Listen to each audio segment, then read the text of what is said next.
Good evening, dear listener. Find a cozy spot, perhaps pull your blanket a little higher, and settle into a gentle silence. Take a deep breath, filling your lungs with calm, and exhale slowly, releasing the worries of the day. Maybe sip on a warm cup of tea, or simply rest your head against your pillow, allowing your eyes to close softly. Let the world outside fade into a quiet hum, as if the night itself is whispering lullabies just for you. Tonight, I invite you to imagine a curious scene, a world where the simplest act, lifting weights or stepping onto a treadmill, might seem utterly peculiar. Picture a universe where the idea of a gym membership is as odd as a modern person trying to explain the concept of a scroll to a stranger. A place where the rhythm of your heartbeat echoes not under fluorescent lights, but amidst the clang of armor and the echoing march of countless footsteps. There's a subtle hint woven into this story, something that hints at an age when strength was measured by battles, not memberships. Imagine shadows shifting in the dusk like the lingering fog of a distant campfire whispering secrets from a time long gone. As the night deepens, so does the mystery, almost as if the very air carries the faint scent of history, thick with stories you've yet to hear. And as your eyes grow heavy, you'll soon wake not in your bed, but in a place where the air is thick with smoke, herbs, and fear. A world where your role will be far stranger than anything you've known. Your body protests as you shift, feeling the roughness of coarse linen against your skin, the scratchy texture of a blanket that's seen better days. The bed beneath you is a simple mat laid on uneven, splintered wood, creaking softly as you move. The floor is cold and uneven, each step producing a faint, metallic squeak from the gaps between the planks. You sit up slowly, the cool air prickling your skin, and your senses sharpen. Every sound, every smell, every touch, a reminder that this place is unlike your modern world. The dim light filters in through a small, narrow window, casting long, shifting shadows across cracked plaster walls. Outside, you faintly hear the clang of metal on metal, perhaps a blacksmith at work, intermixed with distant shouts, the murmur of voices and the rhythmic pounding of footsteps echoing along cobblestone streets. Somewhere nearby, a child's laughter rings out, high and carefree, a stark contrast to the heaviness in the air. The scent of smoke from a nearby fire drifts in through an open door, blending with the faint aroma of burnt herbs, mingling with the more pungent smell of sweat and unwashed bodies. You notice a faint whiff of something sour, perhaps wine gone bad or spoiled bread, lingering in the background like a reminder of life's simpler, yet more primal needs. You reach for your clothes, rough, stiff fabrics that scratch your skin with every movement, and try to remember how you came to be here. The sensation of coarse fibers against your fingertips makes you chuckle inwardly at how different this is from the soft, breathable fabrics of your usual attire. You consider what to do next, perhaps to stand, to look around, or to adjust your position to better understand your surroundings. As you do, your mind flashes with a strange, almost humorous thought. Your idea of a bad morning used to be forgetting to charge your phone or waking up with a dead battery. Here, it's realizing your mask smells worse than the patients you're supposed to help, and that the entire environment smells like a mixture of burnt herbs and something far less pleasant. You take a deep breath, trying to steady yourself, and decide to stand. Your legs feel stiff, as if you've been sleeping for ages in this unfamiliar place. You rise slowly, feeling the rough texture of the floor under your bare feet, the splinters and cracks pressing into your skin like the very bones of the earth. You reach out and grab the rough, woven fabric of a cloak or tunic nearby, pulling it over your head and shoulders, the coarse fibers brushing against your face. As you prepare to step out into this strange scene, your eyes catch a glimpse of the room's sparse furnishings, a small clay vessel, perhaps for water, and a few scattered scrolls or tablets.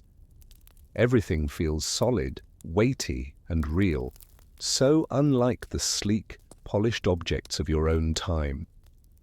You step out into the street, and immediately the scene unfolds before you. The village, or perhaps a city, bustles with activity. People move purposefully through narrow alleyways, some dressed in tunics and cloaks, others in rougher garments suited for labor. Dozens of faces turn toward you, some with curiosity, others with a mix of respect and cautious reserve.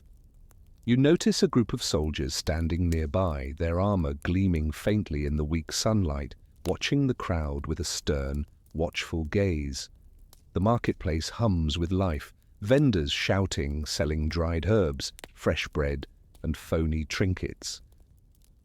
Children dart between legs, laughing and squealing as they chase a stray dog or play with a wooden toy.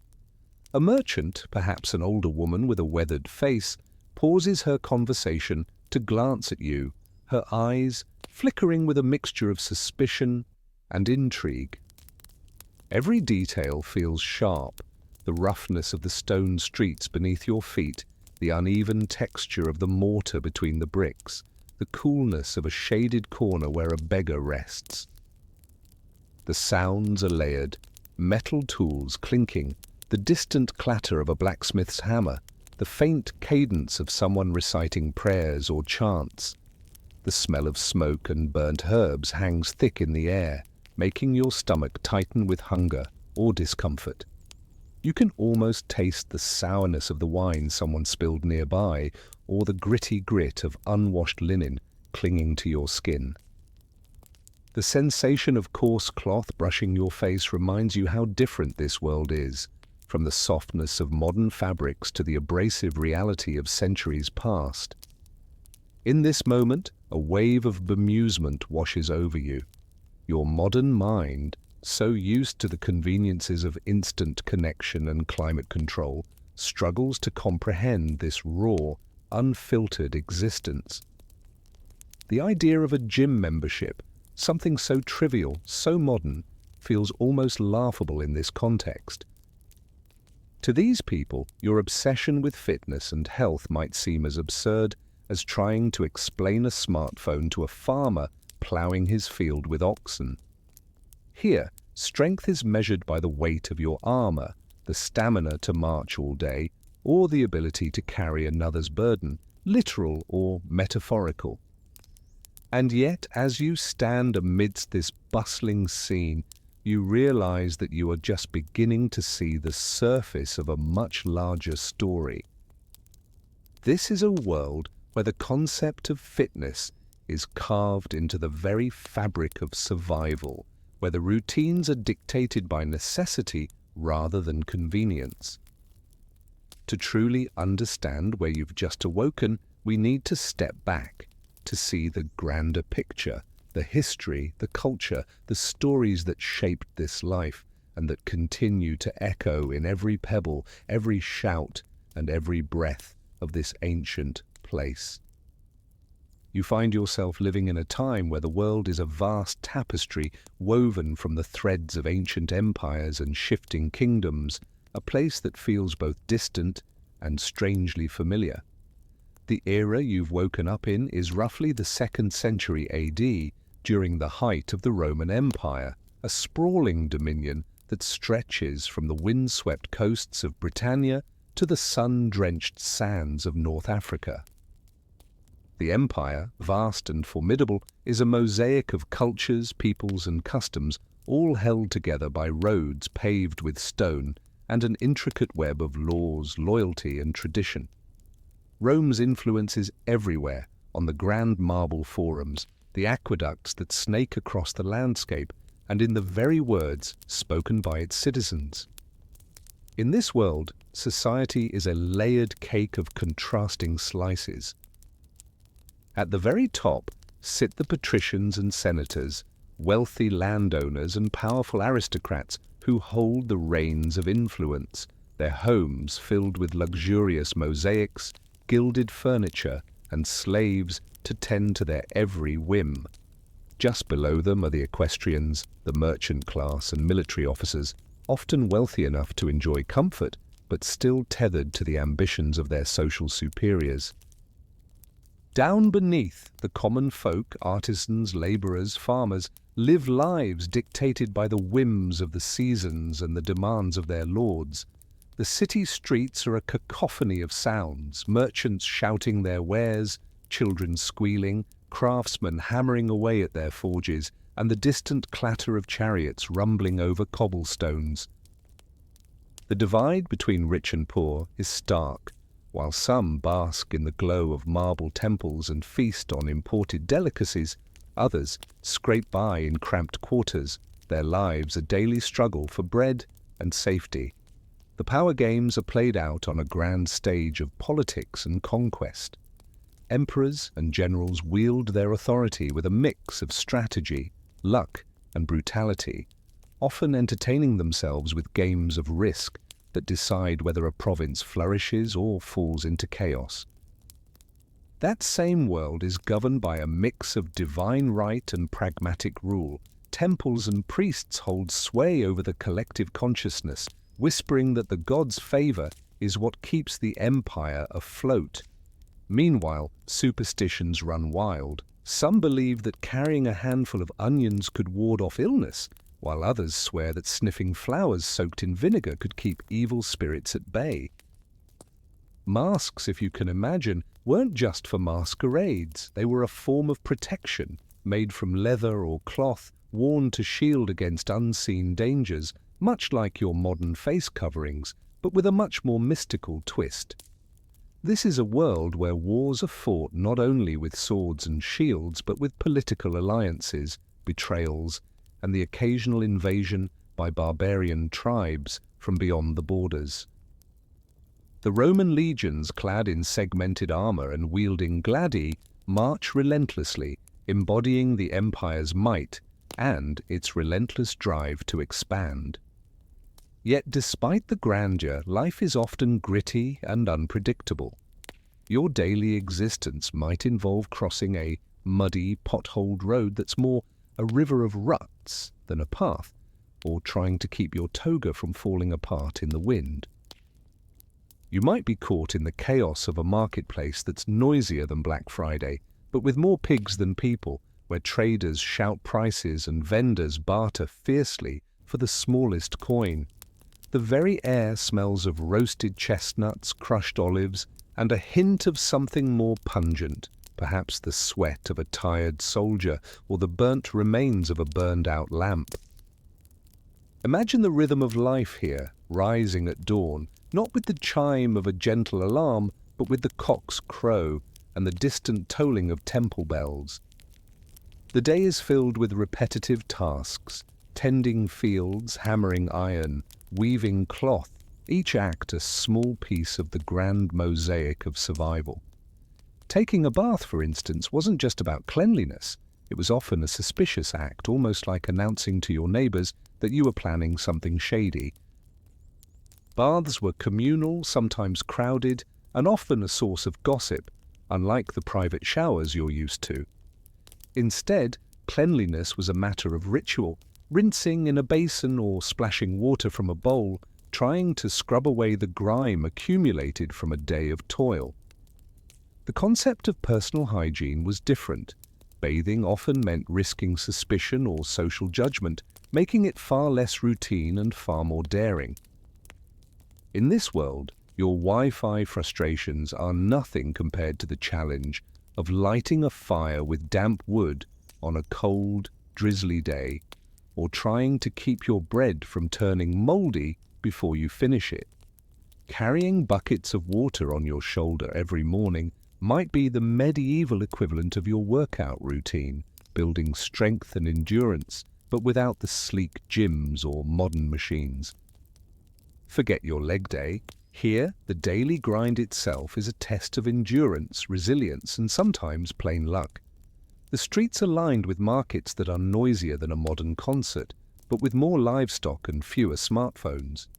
Instead of scrolling through endless notifications, you're constantly alert for a thief, a rogue wave, or a sudden rainstorm that could ruin your day's work. And the politics are woven into every corner of life.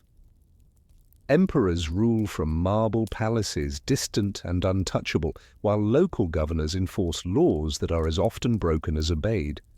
Wars rage on the borders, with armies clashing in muddy fields or sitting idly in fortified camps, waiting for orders that might never come.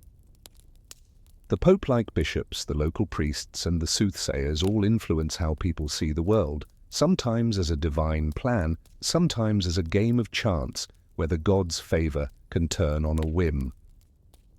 Superstition is woven into daily life. Some believed that carrying a handful of onions could ward off the plague, talk about organic medicine, while others swore that sniffing flowers soaked in vinegar could keep evil spirits away.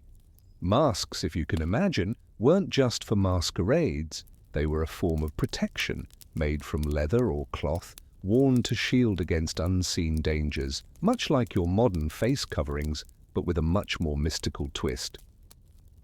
So as you lie here, in this strange and ancient world, you begin to see how utterly different life was, yet how strangely similar in its human struggles, fears, and hopes. Your idea of a gym membership, with its sleek machines and air-conditioned comfort, would seem as silly as trying to do push-ups in full armor under the watchful eyes of centurions. Here, strength was measured not by the number of calories burned or miles run, but by the weight you could carry, the stamina to march for days on end, and the resilience to survive whatever chaos the world threw at you. And as you drift deeper into sleep, remember, understanding this world means stepping back even further, looking beyond the stones and stories of today to see the vast, complex story of a civilization that, in many ways, was just as obsessed with health, strength, and survival as you are. The air hangs thick with the scent of smoke from the nearby hearth, mingled with the faint aroma of damp linen and the lingering smell of yesterday's fires. As you stretch your limbs, feeling the stiffness in your muscles after a night on the hard, uneven surface, your first instinct is to find water, cold, clear, and unceremonious, to wash the sleep from your face. You reach for a rough clay jug, its surface gritty and worn, and pour a small basin of water, perhaps from a nearby well, or a bucket filled the night before.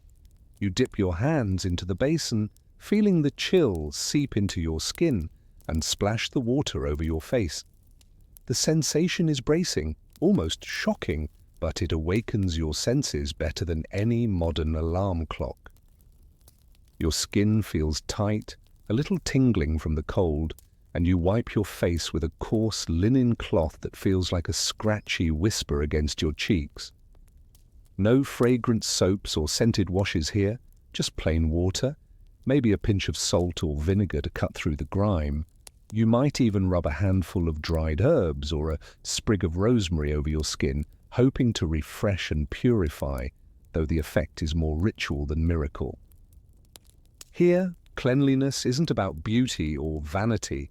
It's about survival, about keeping disease at bay, and about not scaring off neighbors with your natural, earthy aroma.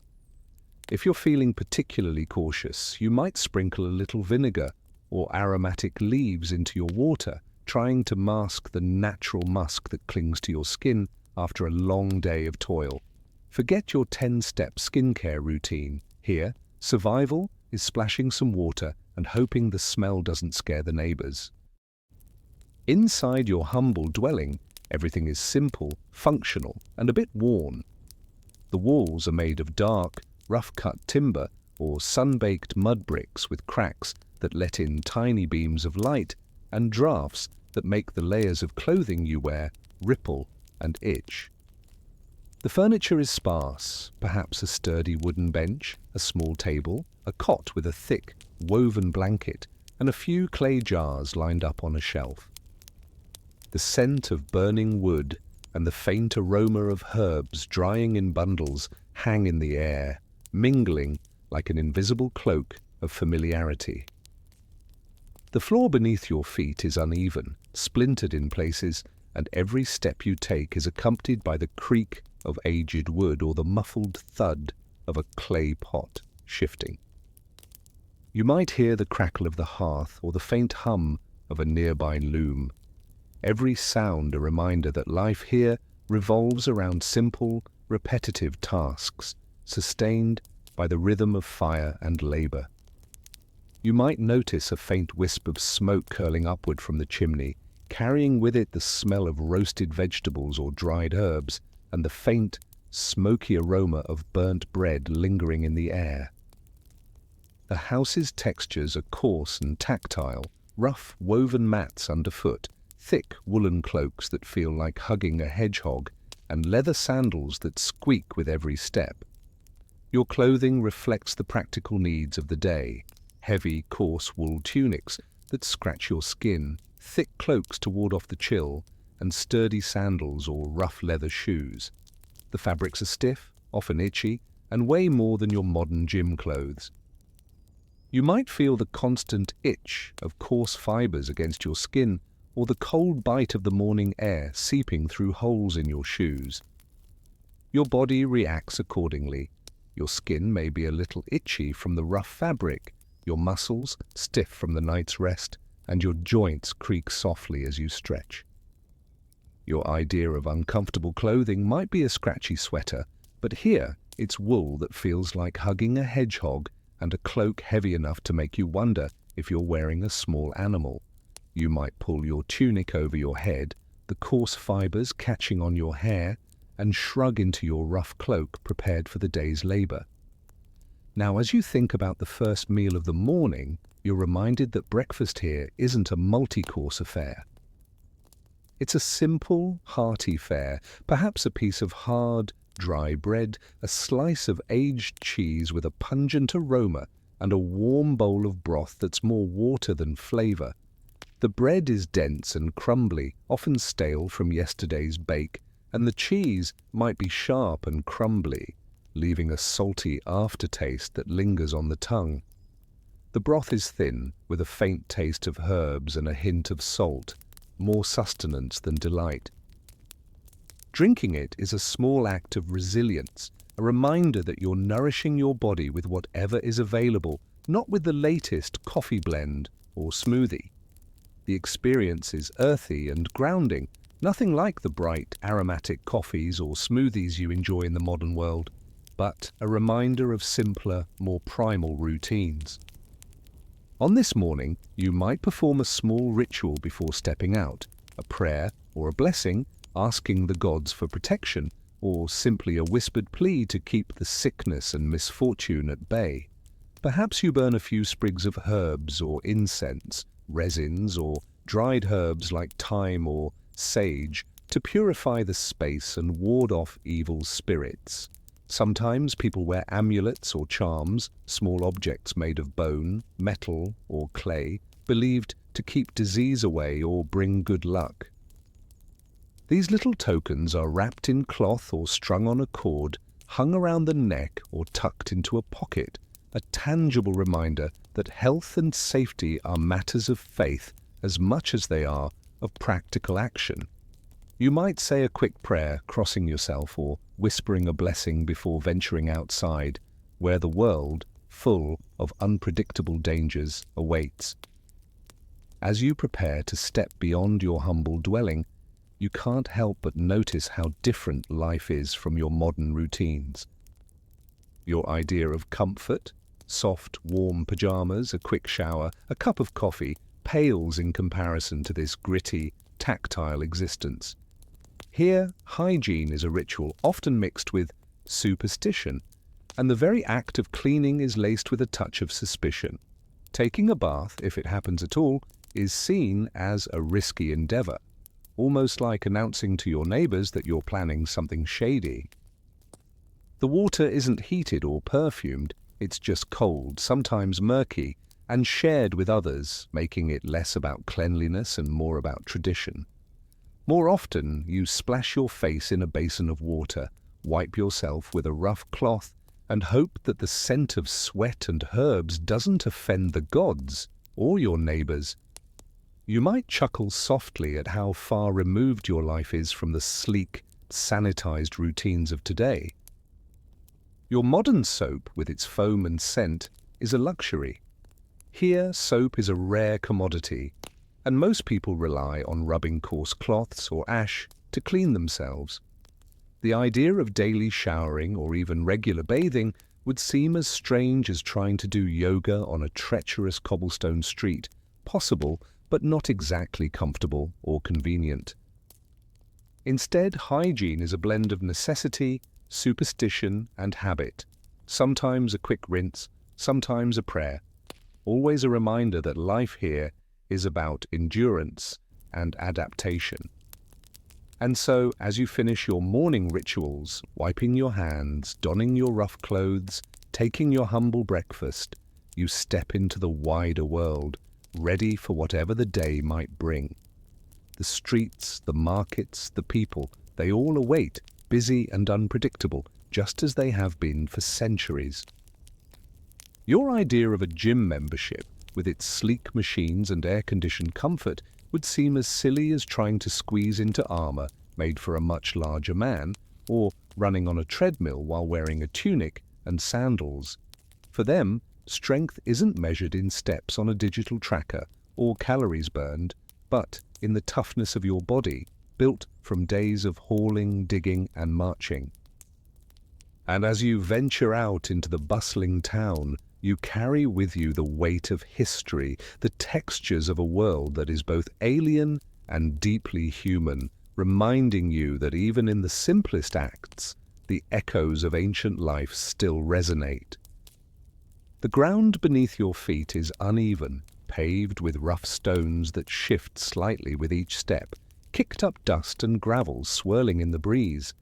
The air smells sharp and fresh, tinged with the scent of damp earth, distant fires, and the faint aroma of herbs drying in bundles on nearby walls.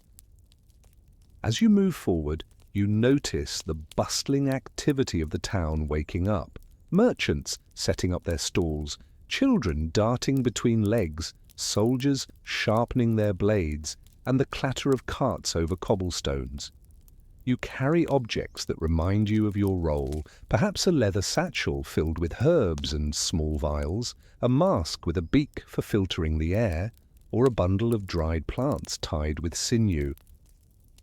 The fabric of your cloak rustles slightly in the breeze, and the weight of your tools presses against your side, a constant reminder of the responsibilities you carry.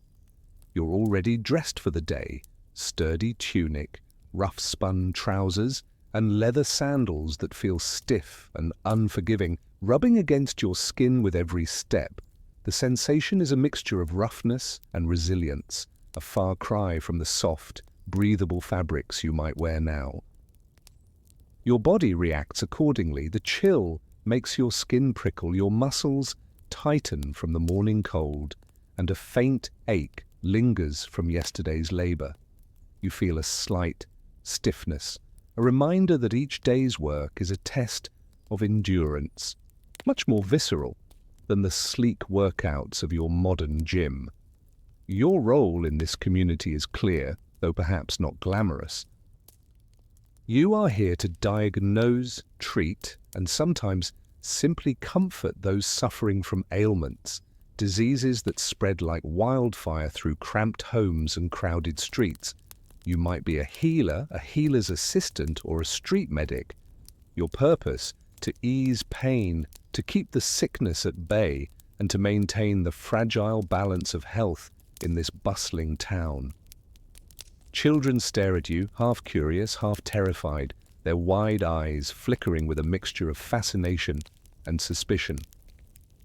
Elderly villagers nod respectfully, eyes narrowing as they assess your tools or the strange mask you wear. The tradespeople, merchants, bakers, farmers, glance at you with a mix of reverence and wariness, knowing your presence is vital, but also a reminder of the fragile line between health and catastrophe. You move through the environment with purpose, weaving between market stalls, crowded alleys, and the open squares where townsfolk gather. The market is a cacophony of sounds, merchants shouting their wares in high-pitched voices, the clang of metal against wood, the squeal of pigs being led to slaughter, and the occasional burst of laughter or heated argument over prices. The smell of freshly baked bread mingles with the pungent aroma of fish, herbs, and the sweat of laboring bodies. The rough texture of woven baskets, the coolness of clay jars, and the sticky, grainy feel of dried herbs in your hands are constant reminders that life here is tactile, immediate, and unfiltered. You might approach a merchant selling dried figs, your fingers brushing the rough fabric of his tunic, or lean in to examine a jar of ointments, the thick, oily texture slipping through your fingers. Your tasks are as varied as the community itself. Today, you might visit a sick family's hut, where the air is thick with the smell of herbs, sweat, and the faint odor of unwashed bodies. The room is dim and smoky from a small fire burning in the corner, casting flickering shadows on the earthen walls. You examine a coughing child, feeling the bony ribs beneath the coarse cloth of their tunic, listening to the rattling breath that sounds like a distant storm. You might prescribe a mixture of herbs, bitter, pungent, and sometimes surprisingly aromatic, or burn a bundle of dried sage to cleanse the space, believing that smoke could chase away the lingering spirits of disease. Instead of the modern notion of sterilization, you rely on boiling, burning, and prayers, rituals passed down through generations, often more superstition than science, but deeply rooted in the collective mind. Some doctors believed that carrying a cane wasn't just support, no, it was for poking patients from a safe distance, a kind of physical barrier to keep from catching the illness. Others thought that wearing masks filled with aromatic herbs, like the beak masks of later centuries, would ward off the miasma, the foul air thought to carry disease. You might chuckle at the thought of inhaling dried herbs in a mask, hoping it's enough to keep the sickness away, like medieval aromatherapy with a side of superstition. As you move from house to house, the community's rhythm becomes clear. The marketplace buzzes with life, traders bartering over goods, farmers exchanging produce, religious leaders leading processions with incense and chants. The local militia trains in open fields, their drills a mix of shouting commands, clashing shields, and the rhythmic pounding of boots on dirt. You find yourself at the heart of it all, your presence a constant, an anchor for hope, a symbol of health or fear, depending on who's watching. You might be called to tend to a wounded soldier, applying poultices made of crushed herbs and bandages soaked in vinegar, or assist a woman during childbirth, her face lined with worry and pain, her body trembling from exhaustion. Every task brings a new sensory experience, the coolness of a damp cloth, the sharp scent of medicinal herbs, the roughness of linen bandages, the faint taste of bitter tinctures lingering on your tongue. Your reactions are a mixture of curiosity, frustration, and acceptance. Living this way, so different from your sleek, sanitized routines, can feel like a constant test of patience. Your modern idea of a quick fix or a sterile environment is nowhere to be found here. Instead, you're immersed in the raw, primal realities of life, where the fight against sickness is fought with herbs, prayers, and a good dose of stubborn resilience. You might find humor in the contrast. Forget your emails piling up. Here, the backlog is a line of coughing patients waiting outside your door. Or think about how your modern office politics seem tame compared to the daily negotiations with stubborn patients or skeptical villagers. Interacting with different social groups, you notice the varying degrees of respect or suspicion. Nobles might regard you with a mix of disdain and curiosity, their fine robes contrasting sharply with your practical, rough attire. Servants and laborers might treat you with a mixture of awe and fear, knowing your knowledge can mean life or death. Soldiers and militia members nod in acknowledgement, their faces grim but respectful, recognizing your vital role in keeping the fighters on the march. Religious figures, perhaps priests or temple attendants, treat you with reverence, whispering prayers and offering blessings, while children giggle or stare wide-eyed, some hiding behind their mothers' skirts. A few curious details might make you smile, like the belief that carrying a small carved bone could ward off the evil eye, or that burning aromatic herbs inside a mask could keep the disease at bay. Some doctors thought that smoking tobacco in a mask filled with herbs was the medieval equivalent of modern aromatherapy, an odd, yet oddly charming, belief in the power of scent. Perhaps a local healer with a mischievous grin would tell you that the best cure is simply trust in the gods and a good dose of garlic, as if health depended more on faith than science. Behind every busy market stall, every prayer, and every ritual, there's a deeper current, an undercurrent of fear, hope, superstition, and resilience. The community's rhythm is dictated by the cycles of planting and harvest, by festivals and processions honoring deities, and by the unending march of life, death, and survival. You are central to this, playing your part in the grand, ongoing drama that weaves through the streets and homes of this ancient world. And as you stand at the crossroads of duty and tradition, you realize understanding this society means stepping into their beliefs, their fears, and their hopes, each one as vital as the herbs you carry, and just as old as the stones beneath your feet. It's in the way people cast wary glances over their shoulders, clutching rosaries or amulets, as if these small objects could somehow shield them from the unseen threat. You notice it in the way the streets fall silent at the tolling of the church bells, the heavy hush that settles during funerals, where mourners kneel with bowed heads, whispering prayers under their breath as if their words might hold back the darkness. That sense of dread isn't just whispered in the prayers, though. It's woven into the very fabric of daily life, seeping into every ritual, every glance, every heartbeat. In the marketplaces, vendors cross themselves before opening their stalls, their fingers trembling slightly as they perform signals of faith, hoping that divine favor will keep the sickness at bay. Before you begin your work, whether examining a patient or preparing your tools, you say a quick prayer, an instinct, almost a reflex, to invoke divine protection. People around you do the same, crossing themselves with trembling hands, murmuring chants under their breath, their faces lit with a flickering mixture of hope and desperation.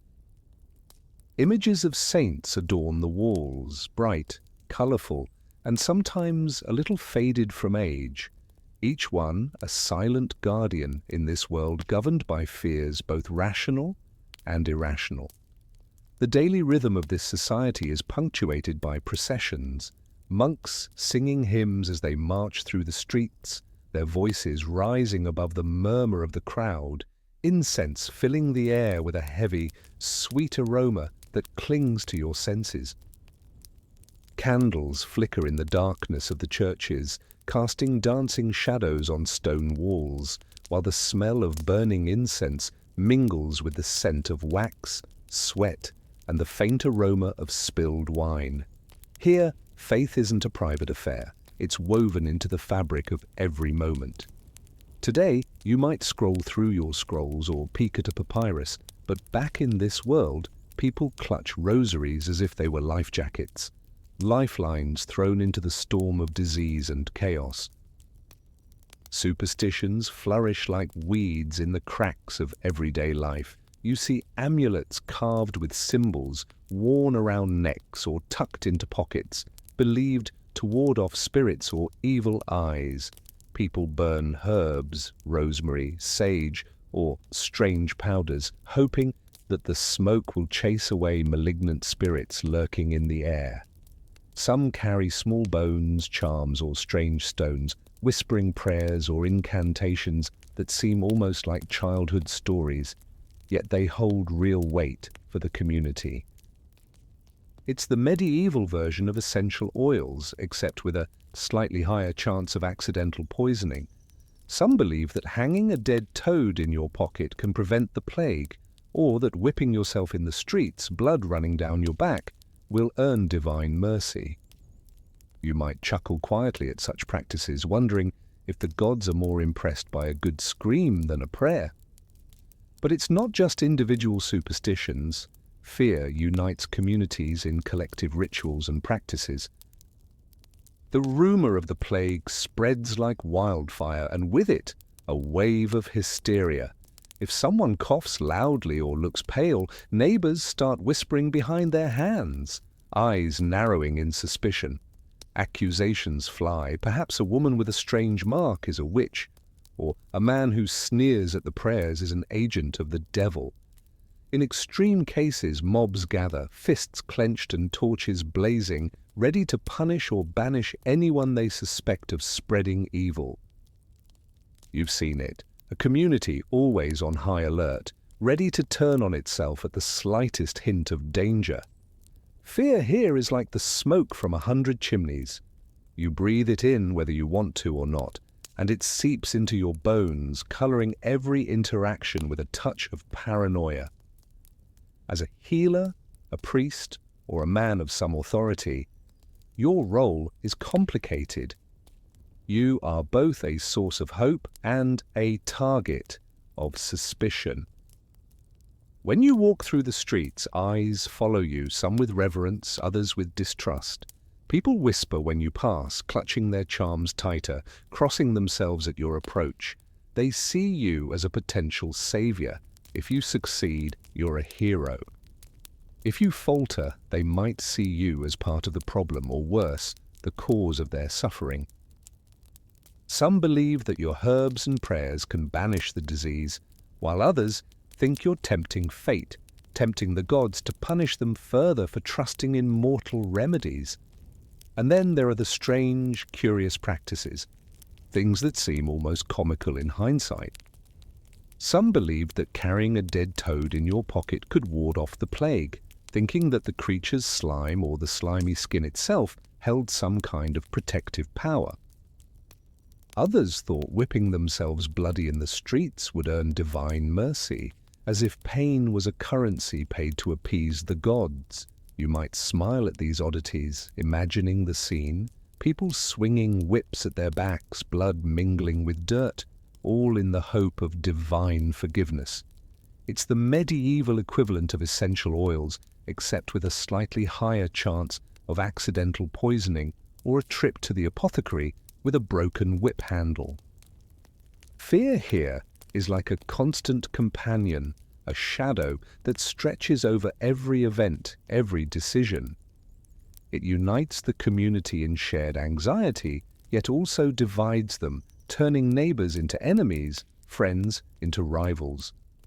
The fear of the plague is real, but so is the fear of divine punishment, heretical accusations, and witches lurking in every corner.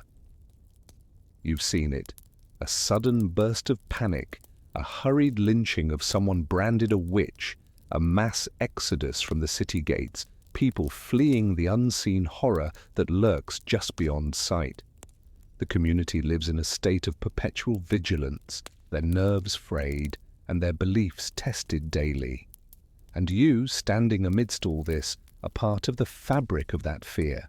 Your eyes scan the crowd, your hands ready with charms, herbs, and prayers. People look at you with a mixture of hope and suspicion, clutching their charms or crossing themselves when you approach. Some whisper prayers when you pass, as if your presence alone could tip the balance between life and death. You are both a symbol of salvation and a reminder of how fragile life truly is. Strange practices and beliefs seem almost surreal, yet they are deeply rooted. Some believe that carrying a carved bone or a feather could ward off spirits, or that burning certain herbs would keep the evil eye away. Others think that blood sacrifice, slitting a small animal and sprinkling its blood, could appease the gods and stop the sickness from spreading. It's like a patchwork of faith, superstitions, and desperation woven together into a tapestry of collective anxiety. All around you, the community is caught in this web of fears, fear of disease, of divine wrath, of witches, of heretics, of the unknown. It's a constant hum beneath the surface of daily life, a reminder that here, faith isn't just a comfort, it's a shield, a weapon, and sometimes a trap. Fear is like the smoke from 100 chimneys, filling the air you breathe, whether you want it or not, shaping every thought and every action. And yet, amidst the darkness, there's a strange sense of resilience, an unspoken hope that somehow the prayers, charms, and rituals will keep the worst at bay. But even in a world heavy with fear, people still reached for one another, seeking reassurance in a touch, a whispered prayer, a shared symbol. Beyond the superstitions and the prayers, there are bonds that keep life moving, fragile, human, and surprisingly familiar. And as you stand at the crossroads of faith and fear, you begin to see that this world, for all its shadows, is also a place where hope persists, woven into the very fabric of their beliefs and rituals. It's in the way neighbors lean on each other, not just for bread or warmth on cold nights, but for the kind of comfort that only another heartbeat nearby can bring. In this world, companionship is survival, an unspoken promise that you're not alone in facing the darkness, whether it's sickness, hunger, or the weight of the gods' wrath. You see it in the way families live under the same roof, a tangled web of kinship that offers both support and a subtle prison. Forget Netflix family drama here. Your cousin might literally sleep on the floor 2 feet away from you every single night, sharing the same patch of rough woven mat, bound by obligation and the unyielding bonds of kinship. Grandmothers fuss over children with a mixture of love and authority, their wrinkled hands sewing patches onto tunics or whispering old prayers over bedtime.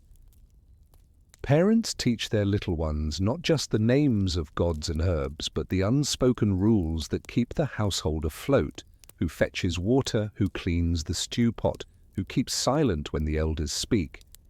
And yet in this closeness, there's also a sense of confinement. The family is a sanctuary, yes, but also a cage, obligations that weigh heavy, secrets kept behind closed shutters, and the constant pressure to uphold tradition, to marry well, to produce heirs.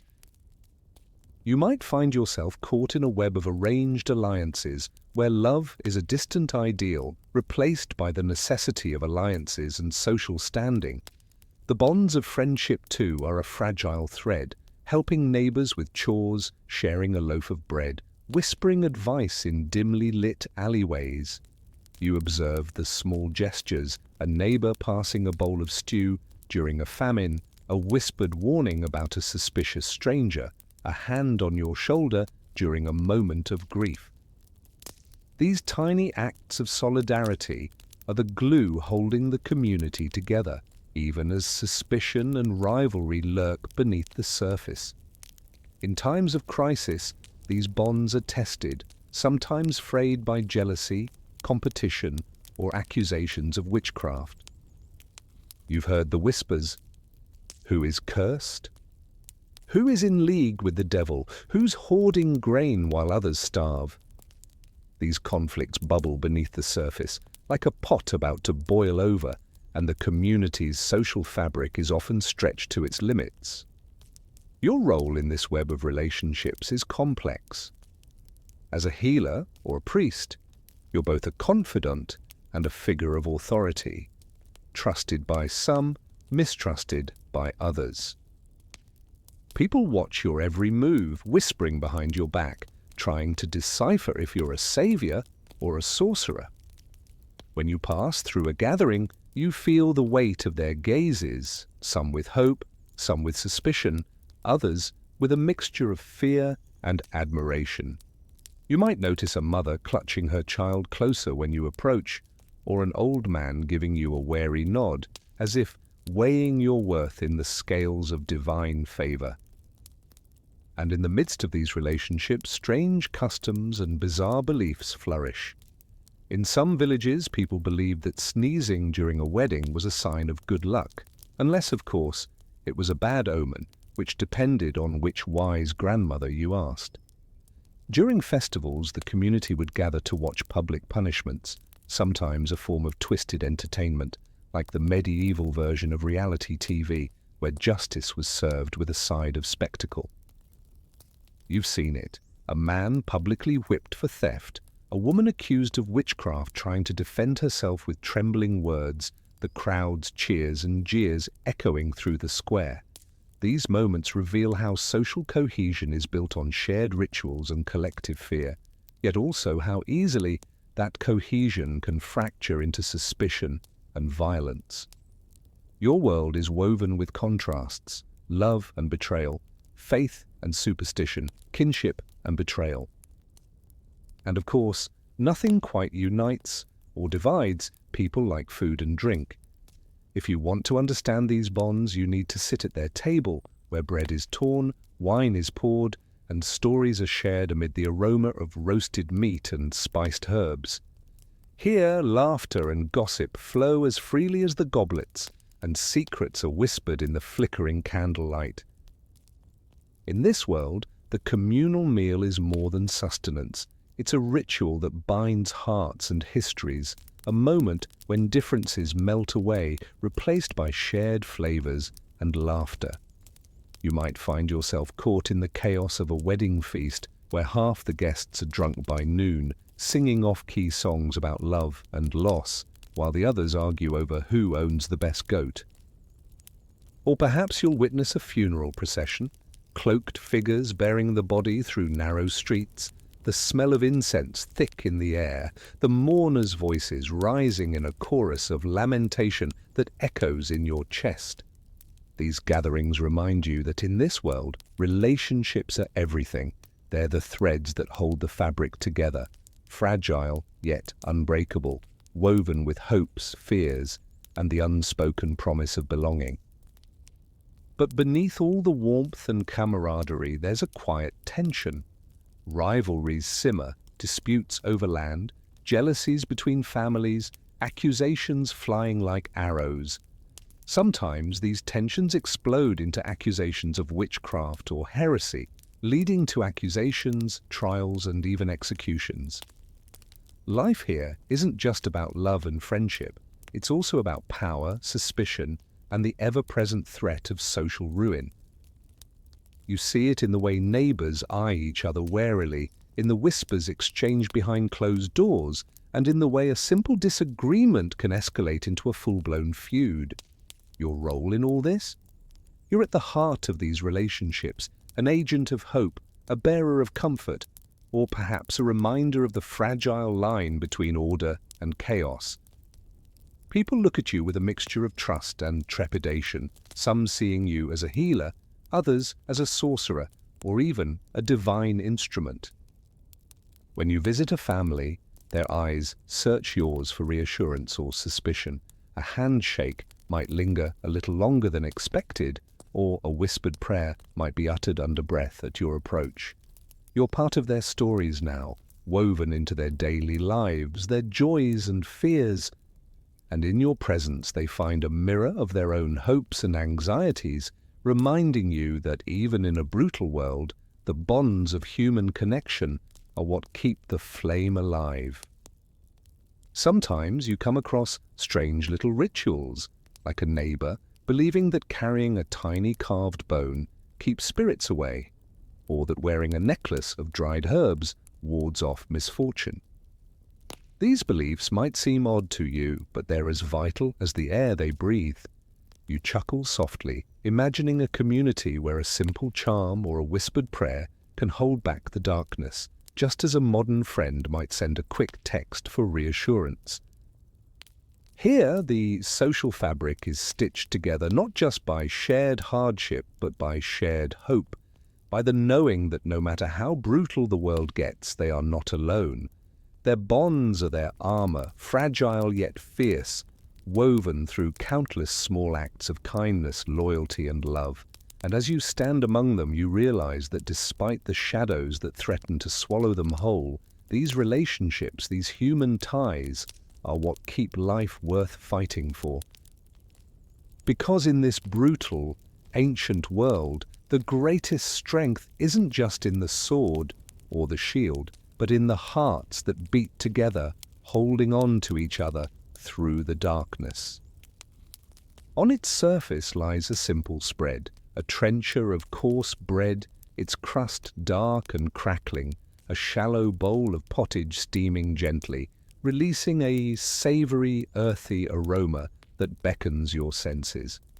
The faint scent of salted fish mingling with the pungent sharpness of vinegar and the fragrant whisper of herbs, rosemary perhaps, or sage, wafts through the air, stirring your appetite from its quiet slumber.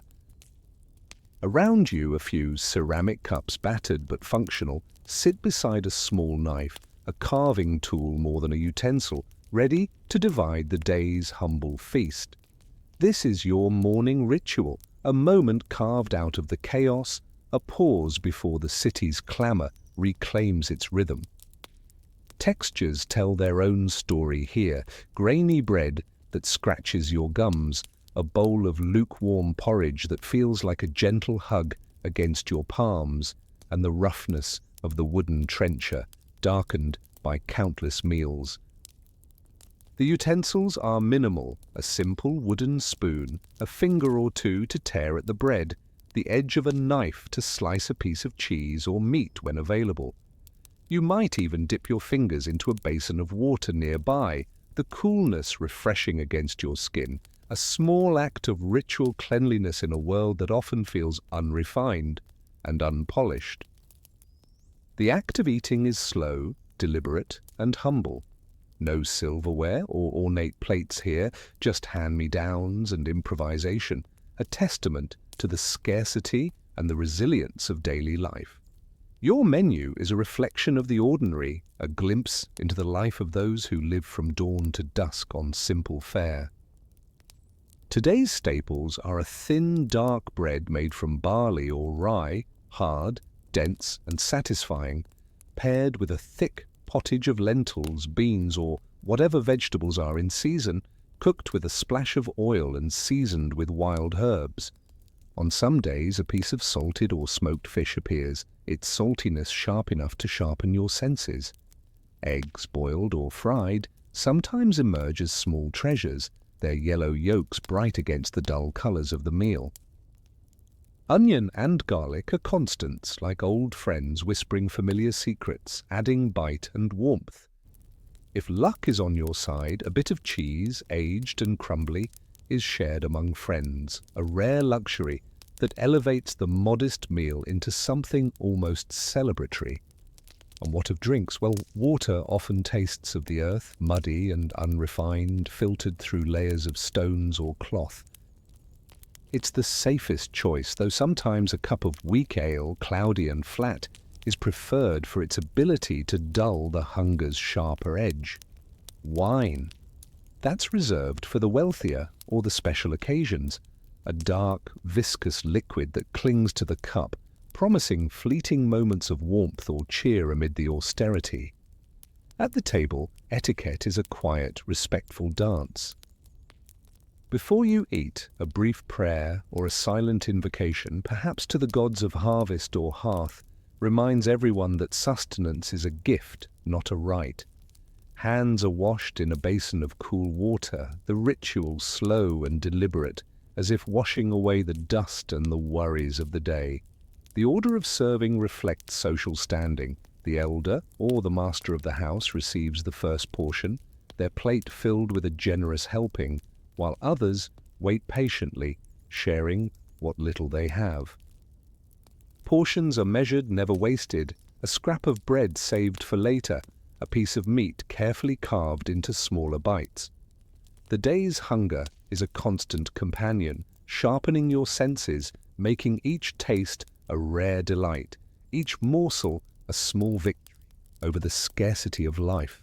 There's a certain poetry in this simplicity, a rhythm that echoes through the ages.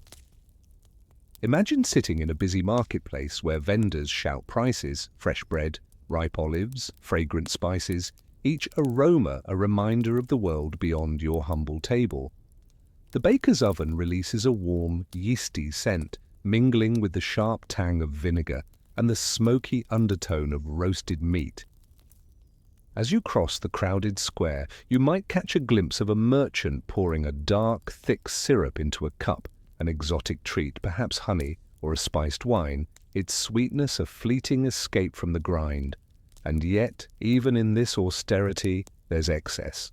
Leftover bones, dried herbs, scraps of bread, reused and repurposed with care. Nothing is wasted. Every bit has a purpose, a second life. The bones simmer overnight into broths that nourish the next day, while the crusts become crumbs for the birds or the children's games. Hunger here sharpens the senses, making the faintest taste or smell a revelation. How a pinch of salt can transform a bland stew, or how a sprig of thyme can evoke distant fields. As the sun begins to dip, the city's heartbeat slows and the streets fill with the sounds of footsteps, laughter, and music. After the meal, the city beckons. Taverns hum with conversation, a fiddler's tune drifts through open windows, and the clink of cups and the murmur of voices create a lively tapestry of human connection. The day's hunger, momentarily appeased, gives way to the promise of stories, camaraderie, and perhaps a little mischief. Because, in this world, the table is more than a place for eating. It's a stage for social standing, a sanctuary of shared experience, and a prelude to the night's small rebellions against the darkness. With the last crumbs cleared and the cups emptied, the city breathes out. The shadows grow longer, and the streets call for music, laughter, and the simple courage of those who refuse to let the night swallow them whole. Tomorrow's hunger will return, but for now the feast is done, and life, however modest, resides in these fleeting moments of warmth, flavor, and human presence. Shadows stretch long across the street, and somewhere a lute strings a tune that feels both familiar and distant, a melody that beckons you to continue wandering through the city's restless pulse. The air breathes stories of shared drinks, whispered fortunes, and the faint hope that tonight's revelry will hold back the darkness just a little longer. Ahead, the square hums with life. Children's feet stamp softly on the dirt, chasing shadows or the flickering flame of a makeshift torch. You see the open door of a humble tavern, the interior dim and smoky, where the wooden benches are worn smooth by generations. Here, men and women gather, their voices rising and falling in a gentle swell, punctuated by the sharp tinkle of metal cups and the scrape of dice rolling across rough surfaces. The game of chance, dice that tumble like promises of luck, only to land with a finality that feels as predictable as the end of the month's balance sheet, reminds you of how hope and fate often dance a fragile dance. You've watched the same scene 100 times. A man throws the dice, his face hopeful or resigned, as if the roll could change his destiny or merely confirm his worries. The dice bounce on the table, landing with a clink that echoes like a small prayer or a curse, and everyone waits for the verdict. Nearby, a group of musicians has gathered, their instruments, an alaud, a rebecca, flutes, worn but lively, their melodies weaving through the smoky air. They play simple tunes, the kind that make the feet tap without thinking, the kind that fill the gaps between stories and laughter. You might even join in, moving slowly in a circle, your boots stamping out a rhythm that's as old as the stones beneath your feet. Sweaty but smiling, the dancers' bodies sway with a kind of quiet defiance, a reminder that even in the face of hardship, the human spirit finds a way to sway, to celebrate, to forget for a moment. Then your eye drifts to the makeshift stage at the edge of the square, an unpolished platform, rough planks nailed together with care or perhaps desperation. Here, the town's moral tales unfold, actors dressed in patched-up costumes, their voices exaggerated, their gestures simple but earnest. A moral hidden within a miracle, a lesson wrapped in humor. Sometimes they enact the harvest festival or the saint's day, where the villagers carry candles, their flickering flames casting dancing shadows on faces lined with dirt, sweat, and hope. The smell of wax mingles with the fresh scent of herbs gathered for the procession, a fragrant reminder of the sacred and the communal. These rituals tie everyone together, believers, skeptics, children, elders, each participating in the cycle of faith and tradition, their voices rising in hymns or hushed prayers. Yet beneath this warmth, a darker note lingers. You see the flagellants, those fervent penitents, marching solemnly through the streets, their whips cracking like distant thunder, their faces hidden behind masks or hoods. They chant and strike themselves in fervor, desperate to cleanse the city of its sins, their movements both mesmerizing and unsettling. The crowd watches in awe or unease, some crossing themselves, others whispering superstitions, waiting for the moment the ritual will end, or perhaps fearing it never will. These acts are as much a part of the night's rhythm as the music and laughter, reminders that even celebration is tinged with caution, that joy and fear often walk hand in hand in this world. Through it all, your role is woven into the fabric of the night. If you're the doctor of this place, a whispered glance carries 1,000 unspoken words. People respect you, fear you, sometimes ask for quick advice. Should I dance or pray tonight?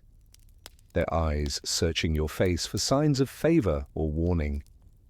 You touch the edge of a roof beam or a stone wall, murmuring a quick blessing or warding, as if your touch can sway the unseen forces that govern their lives. Even amid the laughter, you sense the underlying tension, the fragile balance between life and death, joy and despair. The city's pulse reminds you that beneath the revelry, the shadows of mortality linger, ready to claim their due. And so, between a song and a prayer, the square becomes a mirror of life itself, full of contradictions and quiet resilience. Riso e sombra coexist, the laughter that bubbles up from a bellyful of wine, and the shadows cast by the flickering flames, hinting at secrets and sorrows. The night is a tapestry, woven with human warmth and fragile fears. Each note, each step, each whispered prayer, a testament to the enduring spirit that refuses to yield entirely to darkness. When the last song drifts into silence and the bells toll softly in the distance, reminding all that even the most vibrant celebration is fleeting, you realize that this cycle never truly ends. Life's rhythm continues: birth, promise, parting. And as you stand amidst the fading lights, a quiet understanding settles in. The city, like every soul within it, is caught in a dance that begins anew each dawn and ends only at dusk. The shadows may grow longer, but so does the hope that tomorrow's laughter, music, and small rebellions against the night will carry them through yet another day. And perhaps in some quiet corner, a prayer or a song will echo that resilience, knowing that in the end, life's true entertainment is simply living against all odds. The water is warm, comforting, a simple baptism that marks the first step into life's endless cycle. The murmured words and the faint scent of herbs mixed with the pure innocence of new beginnings linger in the air, like a promise stitched into the fabric of time. The tiny cry, a minuscule bell ringing softly in the quiet, reminds you that life's first sound is both a beginning and a reminder of our mortality, an echo of the cycle that repeats through generations.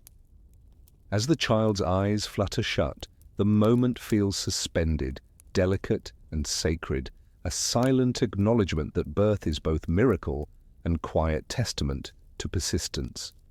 Later, beneath the arch of a humble roof or the open sky, a bride and groom stand before their community, their hands joined, sealed with an old tradition, pale ribbons, a pinch of salt, a loaf of bread. The air hums with simple melodies, voices raised in a brief song of blessing. The community bears witness to vows not just of love, but of shared life's journey, promises made in the light of candles and the weight of history.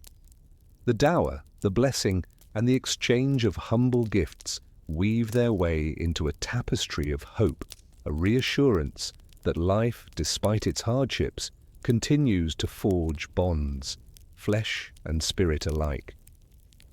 And then the work begins, hands passing tools from one generation to the next, words of wisdom from elders echoing in the ear, objects of memory held close, and carved wooden box, a worn comb, a piece of cloth that once belonged to a departed ancestor.